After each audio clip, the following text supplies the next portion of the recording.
అందరికీ నమస్కారం. కార్యక్రమం ప్రారంభించే ముందు గురువు గారు బ్రహ్మర్షి పత్రి గారికి ఒకసారి మనం ధన్యవాదాలు చెప్పుకుందాం. మనం గత 19 ఎపిసోడ్ల నుంచి ఒక విషయమే చెప్పుకోం. బుద్ధుని యొక్క బోధలు ధమ్మపదం నుంచి మనం చెప్పుకోం. ఈరోజు 20వ ఎపిసోడు ఆయన చెప్పినటువంటి ఇంకొక బోధ ధమ్మపదం నుంచి అది చెప్పుకున్నాం. ఇది కూడా చాలా ఇంపార్టెంట్. మాస్టర్ కావాలనుకున్నవాడు ప్రతి ఒక్కరూ ఈ విషయం మీద బాగా అవగాహన చేసుకోవాలి, ఆచరించే ప్రయత్నం చేయాలి.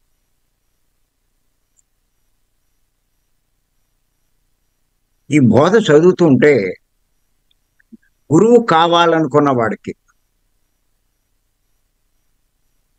ఉండవలసిన లక్షణాన్ని బుద్ధుడు బోధించినట్టుగా నాకు అర్థమైంది. చేత ఇది మనందరికీ కూడా చాలా ముఖ్యమైనది.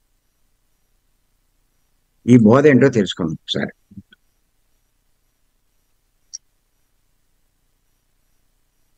మాటలకు రాసుకోండి, చేతలకు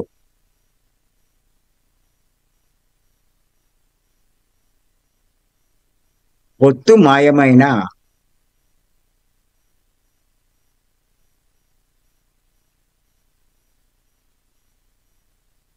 మాటలకు చేతలకు పొత్తు మాయమైన ఎన్ని సూక్తులు వల్లించి ఏమి ఫలము?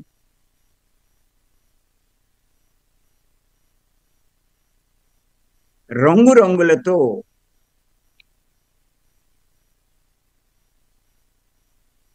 బహురమ్యమైన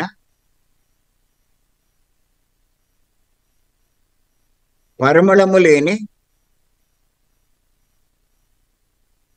పువ్వుల పగిది కాదే.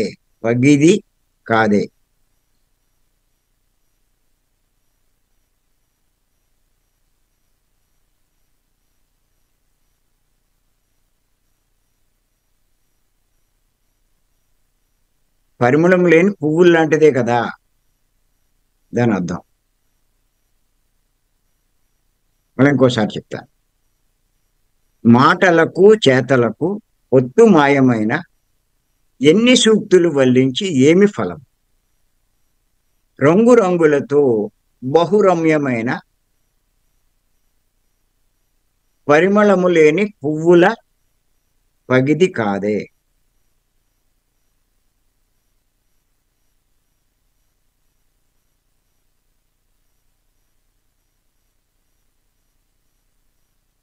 దీని గురించి కాస్త వివరించుకుందాం.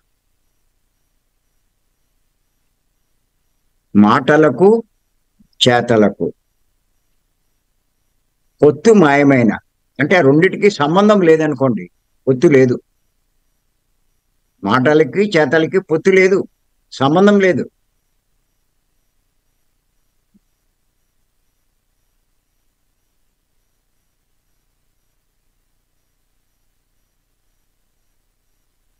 ఎన్ని సూక్తులు వల్లించి ఏమి ఫలం? ఎన్ని చెప్పు, ఏంటి ఉపయోగం? ఎన్నో నీతులు చెప్తావు, ఎన్నో ఉపన్యాసాలు చెప్తావు,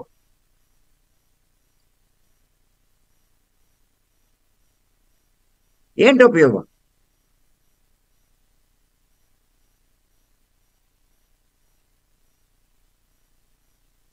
మాస్టర్ అయిపోయానని ఫీల్ అయిపోతావు.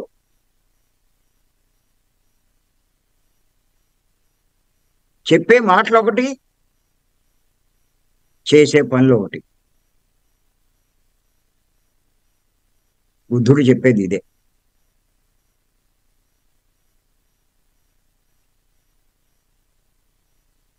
దానివల్ల ఉపయోగం ఏంటి?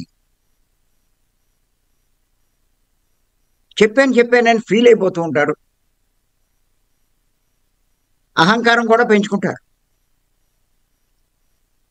అబ్బో నేను చెప్పేశాను, ఏంటి ఉపయోగం అంటాడు బుద్ధుడు. ఇంచేతంటే నువ్వు చెప్పే మాటలకి నువ్వు చేసే పనికి సంబంధం ఉండదు.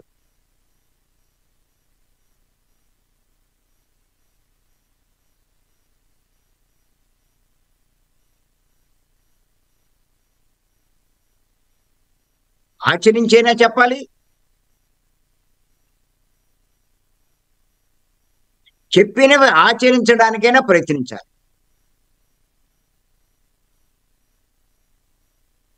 ఎంచేతంటే అందరం పరిపూర్ణం కాదు.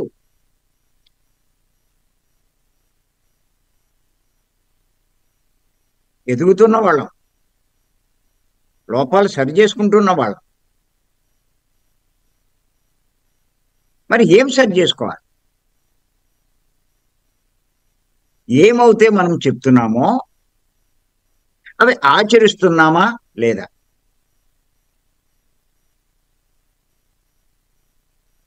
ఈ సూక్తి చదువుతూ ఉంటే నాకు బాగా అర్థమైంది. మన మాస్టర్లందరినీ, ఎవరైతే నేను మాస్టర్ అయిపోయానని ఫీల్ అవుతూ ఉంటారో వాళ్ళందరినీ ఉద్దేశించి చెప్పినటువంటి సూక్తిగా నాకు అనిపించింది.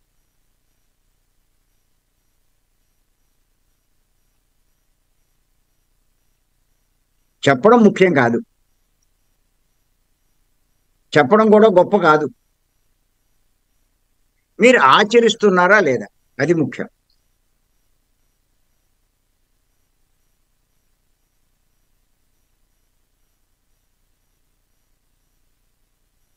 ఈ ప్రతి ఒక్కరూ కూడా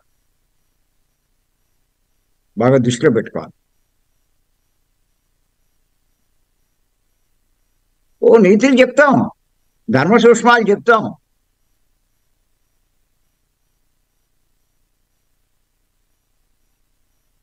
ఏంటి ఫలము అన్నాడు ఆయన. ఏంటి ఉపయోగం? నువ్వు చెప్పిన సూక్తులు వారి మీద ప్రభావం చూపించలేదు.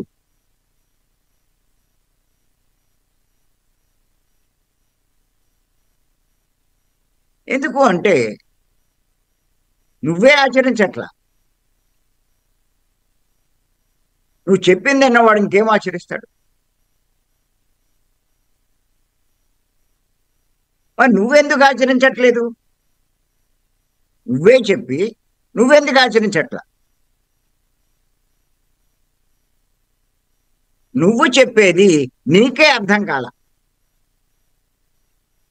నేను ఎన్నోసార్లు చెప్తున్నాను, ఏదైనా సరే అర్థమైనప్పుడే ఆచరిస్తారు, అర్థం కానప్పుడు ఆచరించరు.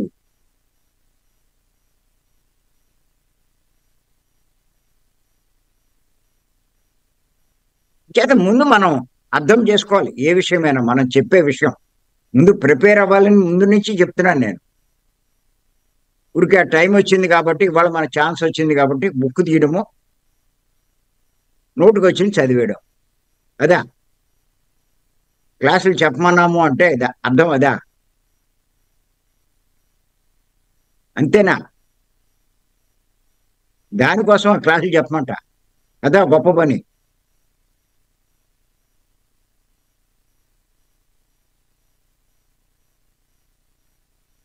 క్లాసులు చెప్పమన్నాము అంటే ఎంతో ఎదగాలని ఉద్దేశం. మీరు అలాగే ఉండిపోకూడదు.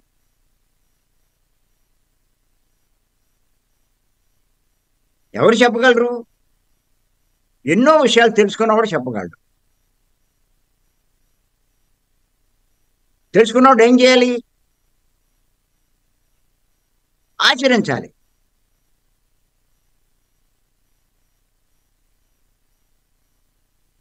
మరి ఆచరించాలంటే ఏం చేయాలి? తాను ఏది చెప్పదలుచుకున్నాడో దాన్ని ముందు అర్థం చేసుకోవాలి.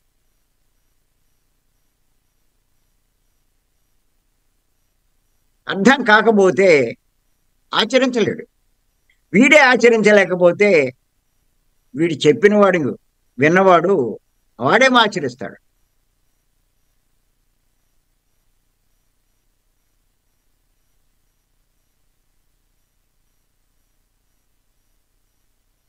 వినేవాళ్ళందరికీ ఒకటి అలవాటైపోయింది. చాలా బాగా చెప్పారు, చాలా బాగా చెప్పారు. అభిప్రాయం చెప్పమంటే చాలా బాగా చెప్పారండి. ఇంక వీళ్ళు పొంగిపోతారు.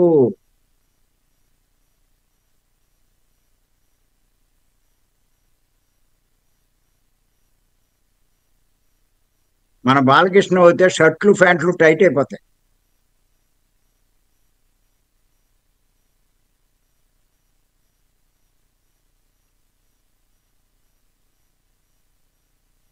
బాగా చెప్పారు, బాగా చెప్పారు, నువ్వు సెలవు కప్పుతారండి. ఇంకా చూడండి, అవి పగిలిపోతాయి కూడా.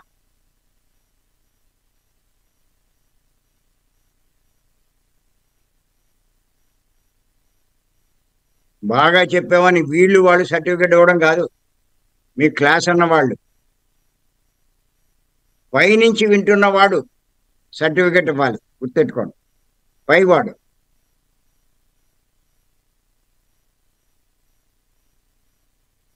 అప్పుడు మీరు బాగా చెప్పినట్టు.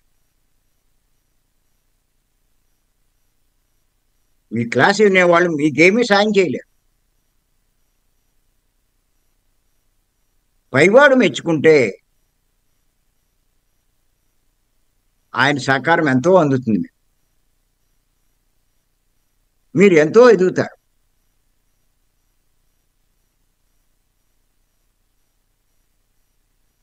ఆ పైవాడు ఎప్పుడు సహకరిస్తారు?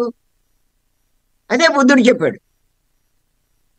మాటలకు చేతలకు ఒట్టు మాయమైన ఎన్ని సూక్తులు వల్లించి ఏమి ఫలము. ఓ చెప్తున్నావు నీతులు, ఆ పుస్తకంలో చదివి ఈ పుస్తకంలో చదివి.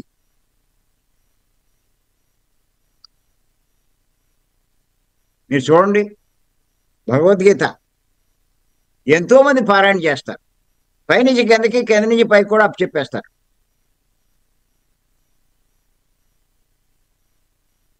ఏంటి ఉపయోగం?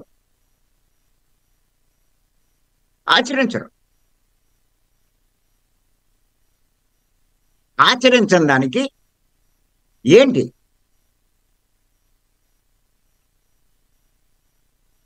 చదివితే గొప్ప కాదు, చెప్తే గొప్ప కాదు, ఆచరిస్తే గొప్ప అన్నాడు ఆయన.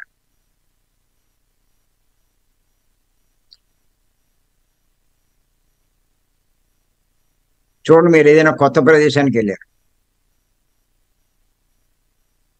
అక్కడ మీకు దూరంగా రంగురంగు పువ్వులు కనిపించాయి, చాలా అందంగా ఉన్నాయి. అబ్బా అబ్బా అనుకుంటూ వెళ్ళారు, ఆ పువ్వు కోసారు, దగ్గరికి పెట్టుకుంటే చెడు వాసన వచ్చింది. ఎంత అందంగా ఉన్నా పడేస్తారు మీరు. తలలో పెట్టుకోరు, షర్టుకు పెట్టుకోరు, అలంకరించుకోరు, వాటిని తీసుకెళ్లి ఇంట్లో పెట్టుకోరు. కానీ వాసన వచ్చే మల్లెపూలు, సంపెంగలు, జాజులు, ఇలాంటి పువ్వులు కనిపిస్తే, గులాబీలు, వాటిని అలంకరించుకుంటారు, దగ్గరుంచుకుంటారు.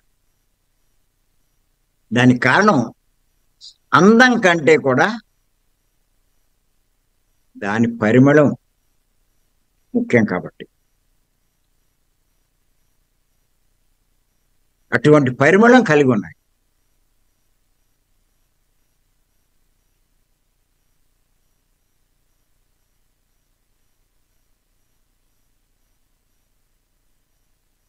అందుకే ఈ పెళ్ళిళ్ళు చూసుకునే ముందు, వివాహాలు కుదుర్చుకునే ముందు, అమ్మాయి అబ్బాయిని చూసినా, అబ్బాయి అమ్మాయిని చూసినా, అందం కంటే తెలివైన వాడు ఏం చేస్తాడంటే క్యారెక్టర్ బాగా ప్రాముఖ్యం ఇస్తాడు. వాడి ప్రవర్తన ఎలా ఉంది, వాడికి ఏమైనా అలవాట్లు ఉన్నాయా లేదు, ఇవన్నీ ముందు ఎంక్వైరీ చేస్తారు. ఎందుకంటే అందంగా ఉన్నాడు. పెళ్లి చేసుకున్నాక ఆ భార్యకి నరకం చూపిస్తాడు. అలా విదేశాల మోజులో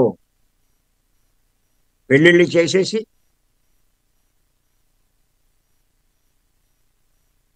తర్వాత వాళ్ళు నరకం చూపిస్తే భరించలేక ఇండియాకి వచ్చేసిన వాళ్ళు ఎంతో మంది ఉన్నారు. సూసైడ్ చేసుకున్నారు కొంతమంది. అందం లేకపోవచ్చు,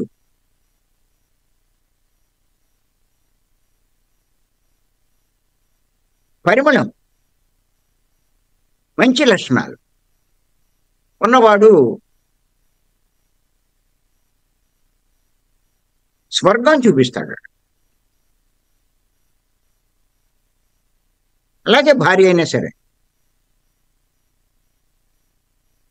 అందంగా ఉందని చేసుకోవడం కాదు, గుణం ముఖ్యం. అందుకే అంటారు రూపం కాదు గుణము.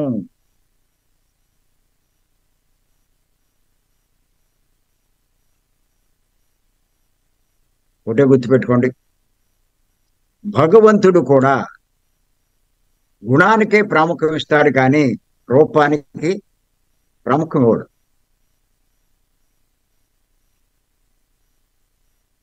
బాహ్య చర్యలకు భగవంతుడు ప్రాముఖ్యం ఇవ్వడు, అంతర్గుణాలకే ప్రాముఖ్యం ఇస్తాడు.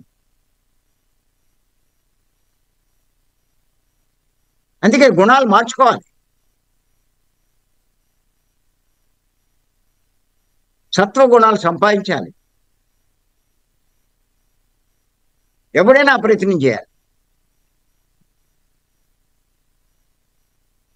సత్యసాయిబాబు వారు అంటారు, రకరకాల ట్యూన్లు మార్చి భజనలు చేస్తున్నారు,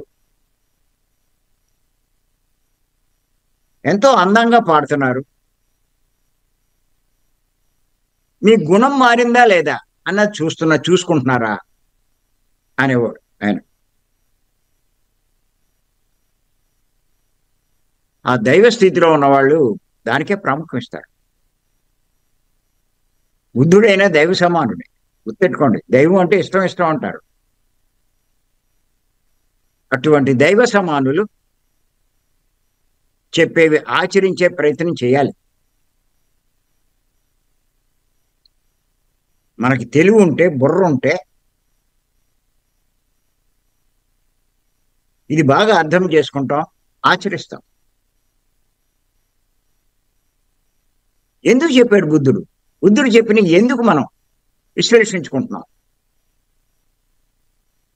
బుద్ధుడు చెప్పాడు అంటే దైవం చెప్పినట్టే లెక్క.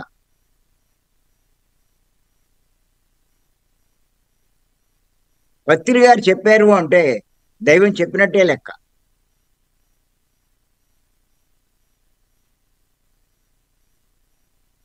గురు బ్రహ్మ ఉత్తినే అనరు, దైవం లాంటి వాడు.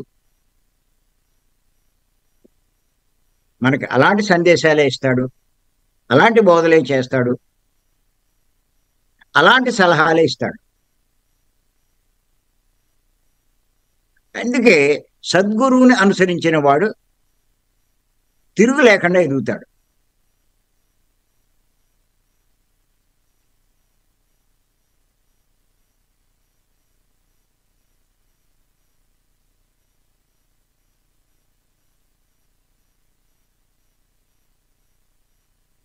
సాధకుడు బోధకుడు అవ్వాలి, శిష్యుడు గురువుగా ఎదగాలి.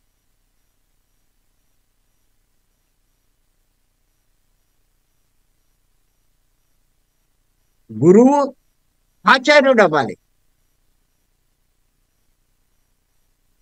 ఎవరు ఆచార్యుడు? ఆచరించి ఆచరింప చేసేవాడే ఆచార్యుడు. గుర్తెట్టుకోండి, వాడు ఆచరిస్తాడు, అందరి చేత ఆచరింపజేస్తాడు. ఎప్పుడైతే వాడు ఆచరిస్తూ ఉంటాడో అందరూ ఖచ్చితంగా దాన్ని అనుసరిస్తాడు, సమాజంలో మార్పు తీసుకొస్తాడు. అటువంటి గురువే, ఆచరించే గురువే సమాజంలో మార్పు తీసుకొచ్చేది.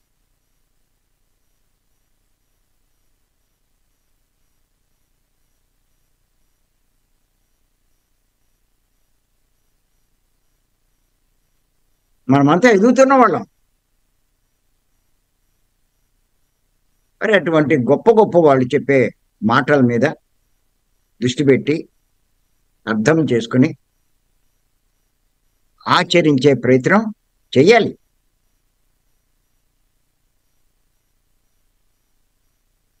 ఎదగడం అంటే అదే. 4 క్లాసులు చెప్పేస్తే ఎదిగిపోయినట్టు కాదు.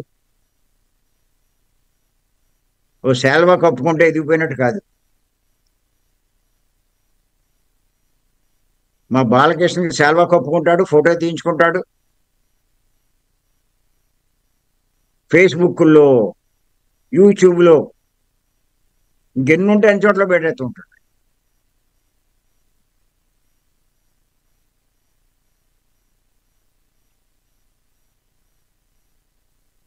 ఇప్పుడు ఎదిగినట్టు కాదు.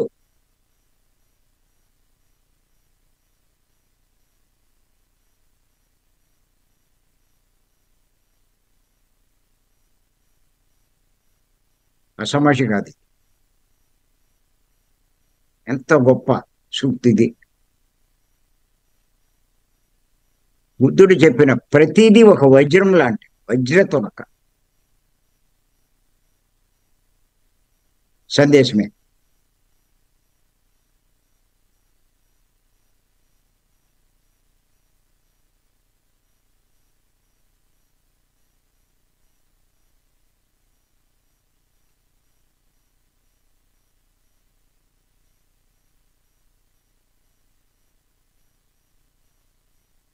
పత్రికను కూడా నేను అబ్జర్వ్ చేశాను. ఆయన దగ్గరికి ఎవరైనా వచ్చినా ఆయన ఎన్ని పొగడ్తలు పొగిడినా ఆయన పెద్ద పట్టించుకోడు. చెప్పు అంటారు. వీడేదో పెద్ద తెలివిగా, మీరే చెప్పండి అంటారు. గట్టిగా దుబ్బిలాడతాడు.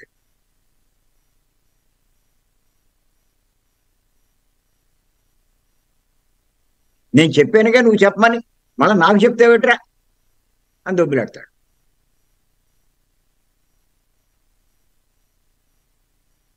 ఆయన చెప్పమన్నప్పుడు నువ్వేం చేస్తున్నావు, ఏం చేయదలుచుకున్నావు, నీ అభిప్రాయం ఏంటి, నీ భవిష్యత్తు ఎలా ఉండాలనుకుంటున్నావు? గురువు దగ్గరికి వెళ్ళినప్పుడు విషయాలన్నీ వాళ్ళకి వివరించాలి. వాళ్ళకి తెలుసు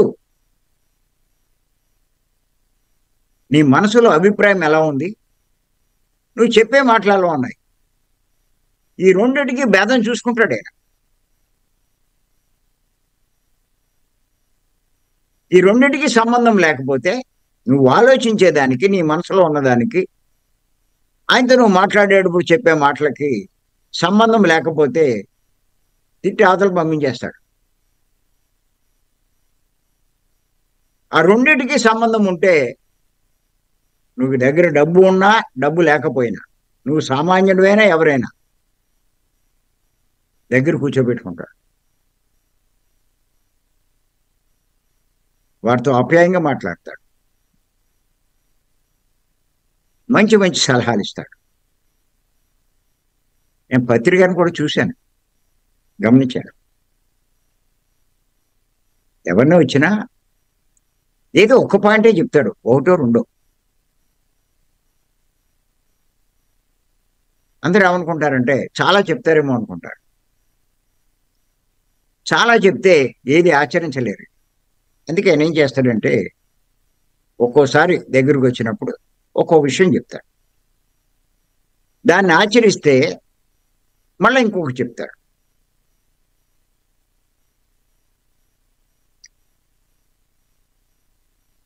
నేను మొదట్లో స్టార్టింగ్లో పుస్తకాలు రాసేటప్పుడు ఆయన కరెక్షన్ చేయమని ఆయనకి ఇచ్చాను. ఇంకా నా పని అయిపోయింది కదా అనుకున్నా. మనం ఎలా రాసి పడేసినా పర్లేదు, ఆయనే సరి చేసుకుంటాడు, ఎన్నైనా రాసేయచ్చు అనుకున్నా. కానీ ఆ పుస్తకం పట్టుకెళ్ళాక ఆయన ఏం చేశాడంటే, పెద్ద ఎక్కువేం తిరగేలా ఇలా 2 పేజీలు చూశాడు. ఇగో ముందు ఇందులో ఈ తప్పు ఉంది, ఈ తప్పులన్నీ సరి చేయన్నాడు. పట్టుకెళ్ళి ఓ నెలకో అప్పుడుకో ఆ పుస్తకం అంతా మళ్ళీ చదివి ఆ తప్పులే కరెక్ట్ చేయాలంటే ఓ నెలలకు 2 నెలలకు పట్టుకెళ్ళాడు. కరెక్ట్ చేసి మళ్ళీ ప్రింట్ చేయించి పట్టుకెళ్తే మళ్ళీ ఇలా చూసి పెద్ద ఎక్కువ కూడా తిరగేలా, ఈ తప్పులు సరి చేసుకురా అన్నాడు. అలా 1 ఏడాది పట్టింది నాకు ఆ పుస్తకం పూర్తిగా కరెక్షన్ చేయడానికి. ఒక్కోసారి పం పండిట్స్కి చూపించు, తెలుగు పండిట్లకి కానీ కూడా.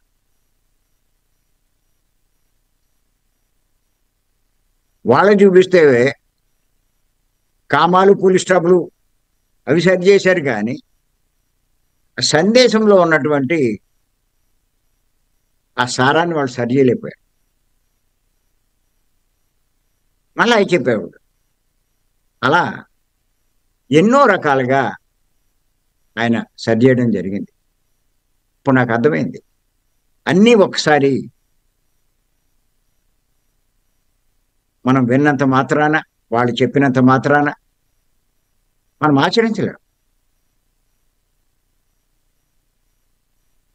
అలాగే ఇప్పుడు లేటెస్ట్గా ఎంతో టెక్నాలజీ వచ్చింది. ఈ సెల్ ఫోన్లతోటి ఎన్నో ఫ్యూచర్స్ ఉన్నాయి, వందలు కాదు వేలు ఉన్నాయి. ఈ ల్యాప్టాప్స్ తోటి ఎన్నో ఫ్యూచర్స్ ఉన్నాయి, ఎన్నో నేర్చుకోవచ్చు. అన్నీ మనం నేర్చుకోవడం అసాధ్యం, కానీ మనకి ఎంతవరకు అవసరమో అవి మటుకు నేర్చుకోవాలి. అవి కూడా ఆ ఎక్స్పర్ట్ని తీసుకొచ్చి కూర్చుని చెప్పయ్యా అంటే అడు చెప్పేస్తాడన్నీ. నీకు ఒక్కటి గుర్తుండు, ఒక్కటి తెలుసుకో, దాన్ని ప్రాక్టీస్ చెయ్యి. అది అయిన తర్వాత రెండోది అలా ప్రాక్టీస్ చేస్తే ఆ ఫ్యూచర్స్ నీకు ఏ అవసరమో అవసరమైన ఫ్యూచర్స్ అన్ని, సెల్ ఫోన్లో ఉన్న ఫ్యూచర్స్ అన్నీ నీకు అవసరం లేదు. ఇప్పుడు నువ్వు చేస్తున్న పని ఏంటి, నీకు కావాల్సింది ఏంటి, అవి చూసుకోండి. అలాగే పండితులు ఉంటారు, సంస్కృతం బాగా నేర్చుకున్నారు, ఆ శ్లోకాలు చదువుతారు, వాటికి తాత్పర్యాలు చెప్పేస్తూ ఉంటారు. వందలు కాదు, వేలు కాదు, లక్షల మంది వెళ్తారు వాళ్ళది. కానీ పత్రిక గారు ఏం చెప్తారంటే అవన్నీ మనకు అవసరం లేదంటారు, పాండిత్యం మనకు అక్కర్లేదంటారు. నువ్వు ఆచరించవలసింది అంటే చెయ్యవలసినవి, చెయ్యకూడనివి ముఖ్యంగా ఏమిటో అవి తెలుసుకో, వాటిని ఆచరించు. అప్పుడు నీ జీవితంలో మార్పు వస్తుంది. నువ్వు సంస్కృతం అంతా నేర్చుకోవాలి పండితులాగంటే నీ జన్మ సరిపోదు. ఈ పనులన్నీ ఎప్పుడు చేస్తావు నువ్వు?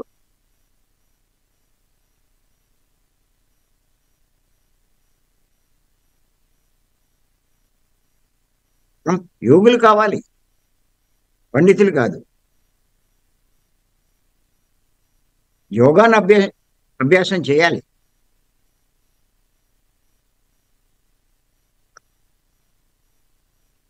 అంచేత గుర్తుపెట్టుకోండి,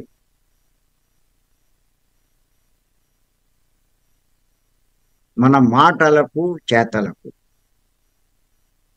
ఒత్తు ఉండాలి, సంబంధం ఉండాలి. అలాగే ఆలోచనలకు కూడా. దాన్నే త్రికరణ శుద్ధి అంటారు. అందుకే అన్నమాచార్యుల వారు ఏమన్నారంటే, త్రికరణ శుద్ధితో చేసే పనులు, చాలా ఇంపార్టెంట్ సెంటెన్స్ ఇది. త్రికరణ శుద్ధితో చేసే పనులు లోకము మెచ్చు, దేవుడు మెచ్చు.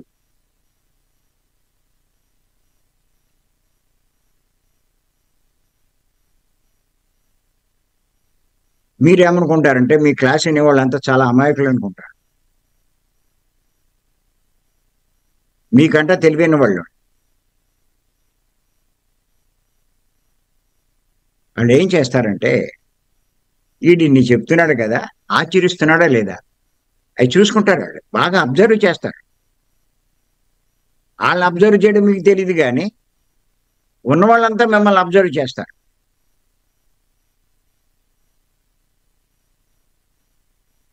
గమనిస్తూ ఉంటారు. ఈడిన్ని చెప్తున్నాడు, ఈడు అసలు ఏం చేస్తున్నాడు అది చూసుకుంటారు వాళ్ళు.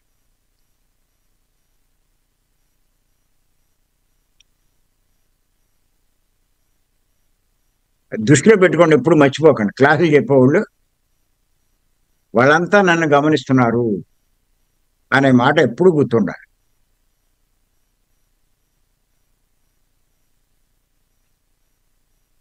తర్వాత ఇంకొక విషయం, నేను చెప్పింది వాళ్ళు ఆచరిస్తున్నారా లేదా, దానికంటే ముందు ఇంకొకటి మీరు గుర్తెట్టుకోవాలి. ఈ పాయింట్లన్నీ నోట్ చేసుకో. నేను చెప్పింది నేను ఆచరిస్తున్నానా లేదా, ఇది కూడా చాలా ముఖ్యం.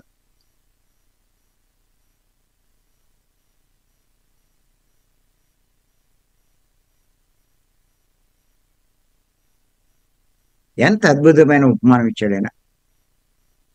మంచి అందంగా ఉన్నాయి, రంగులతో పువ్వులు అందంగా కూడా ఉన్నాయి, కానీ పరిమళం లేదు. వాడికి ఏం విలువ లేదు.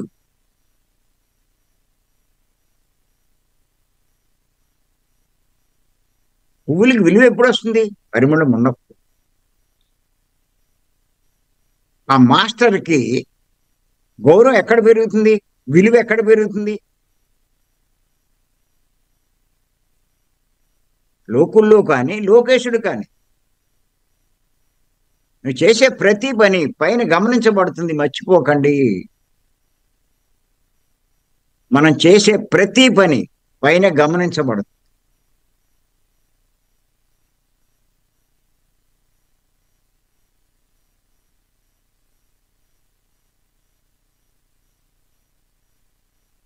లోకులను ఒక్కటే దృష్టిలో పెట్టుకోకండి, లొకేషన్ కూడా దృష్టిలో పెట్టుకోండి. అది నేను చెప్పేది.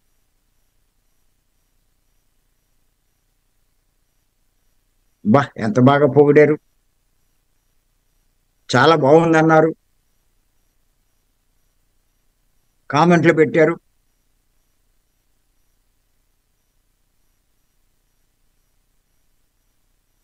తెలుసున్నవాడు, జ్ఞానం ఉన్నవాడు మెచ్చుకోవాలి. మీ పాఠాలు విన్నవాడు, మీ క్లాసులు విన్నవాడు మెచ్చుకోవడం ఏంటి?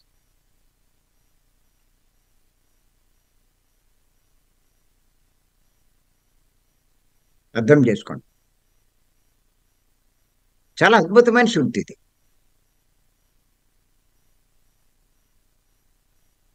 బాగా నచ్చింది నాకు ఇది. ప్రతి ఒక్కరికి అవసరం. సూక్తి మర్చిపోకూడదు. మాటలకు చేతలకు పొత్తు మాయమైన ఎన్ని సూక్తులు వల్లించి ఏమి ఫలం. పెద్ద అక్షరాలతో రాసి పెట్టుకోండి. గౌతమ బుద్ధుని బోధ. నాకు ఓ ఫ్లెక్స్ చేయించి మన మాస్టర్లందరికీ ఇవ్వాలని అనిపిస్తుంది దీన్ని చూస్తుంటే. అద్భుతమైన శక్తి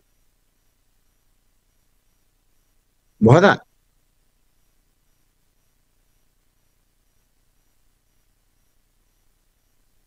నేను పత్రికతో ఉన్నప్పుడు, ఆయన సందేశాలు వింటున్నప్పుడు, ఆయన సాంగత్యంలో ఉన్నప్పుడు అనుకునేవాడు, ఈయన ఏమి చేస్తున్నాడు, ఏమి చెప్తున్నాడు అన్నీ కూడా దైవం చెప్పినట్టు భావించేవాడిని. ఈయన దైవ స్థితిలో ఉన్నాడు కాబట్టి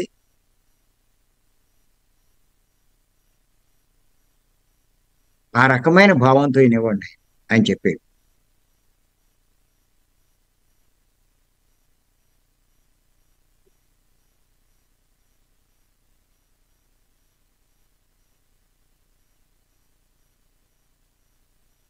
దైవమే చెప్తున్నట్టుగా. పత్రి గారు కాదు, మర్చిపోయామండి పత్రి గారు అన్నమాట.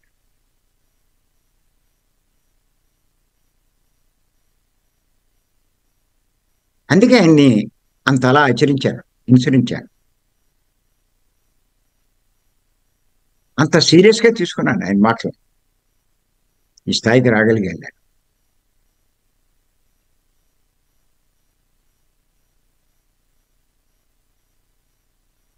కొన్ని కొన్ని సందర్భాల్లో బాగా కింద స్థాయిలో ఉన్న వాళ్ళు కూడా చెప్తూ ఉంటారు వాళ్ళు. అవి మనకు అనవసరం, మనకు అవసరం లేదు. మన స్థాయిలో చెప్పిన వాటినే మనం తీసుకోవాలి.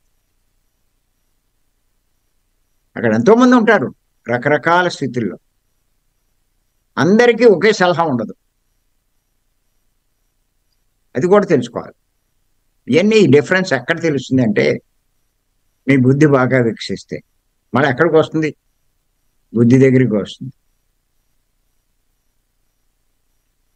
మాటలకు చేతలకు పొత్తి లేదు అంటే బుద్ధి ఇంకా సరిగ్గా లేదు అని అర్థం. బుద్ధి పెంచుకోండి అంటాను నేను. బుద్ధి పెరగాలి అంటే ఖచ్చితంగా సాత్వికమైన శాకారం తీసుకోవాలి.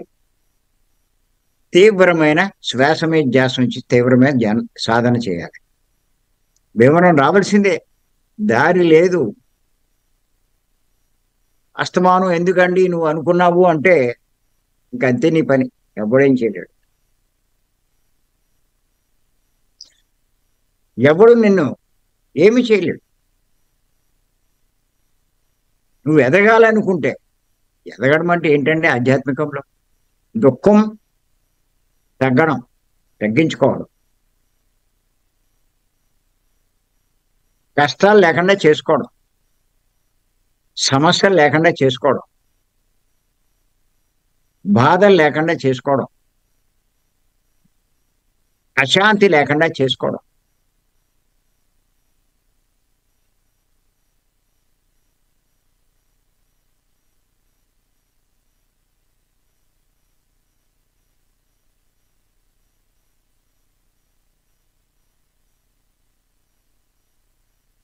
మరి బుద్ధిలో అవనివ్వండి, పత్రికారు అవనివ్వండి,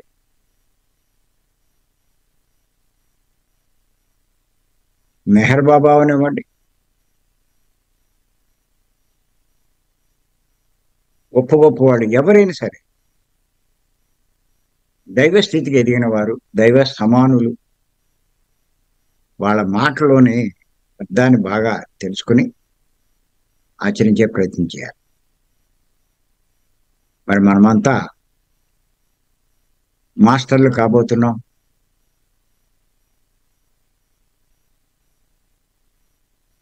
మాస్టరు తర్వాత స్థాయి ఆచార్యుడు. ఆచార్యుడిగా మనం ఎదగాలి. మాస్టర్గా ఎదిగాం, చెప్తున్నామంటే ఆచరించాలి చెప్పింది, అప్పుడు మీరు ఆచార్యుడు.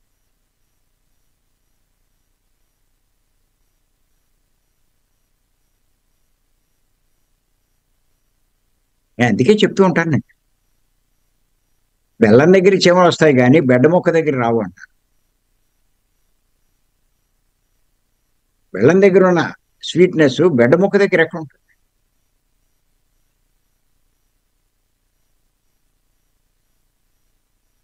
పరిమళం ఉన్న పుష్పం అందరినీ ఆకర్షిస్తుంది కానీ పరిమళం లేని పుష్పం, గడ్డి పూలు అన్నీ ఎవరిని ఆకర్షిస్తాయి?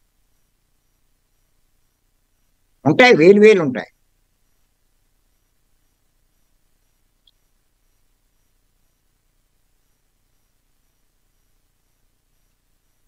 చేత గుర్తుపెట్టుకోండి, మాస్టర్లుగా ఎదుగుతున్నాం మనం. ఇంకా ఎదగని వాళ్ళు కూడా ఎదగాలి, ఈ దృష్టిలో పెట్టుకోవాలి. అన్నీ ఊరికి ఏదో ధ్యానం చేసి మొక్కుబడి తీర్చుకోవడం కాదు, మార్పులు రావాలి. పెద్దలు చెప్పినటువంటి మార్పులు రావాలి. అందుకే తెలుసుకుంటున్నాం ఇవన్నీ. ఎన్ని చెప్పుకుంటున్నామండి మనం. మరి ఈ అవకాశం ఇచ్చిన మీ అందరికీ ధన్యవాదాలు చెప్తున్నాను.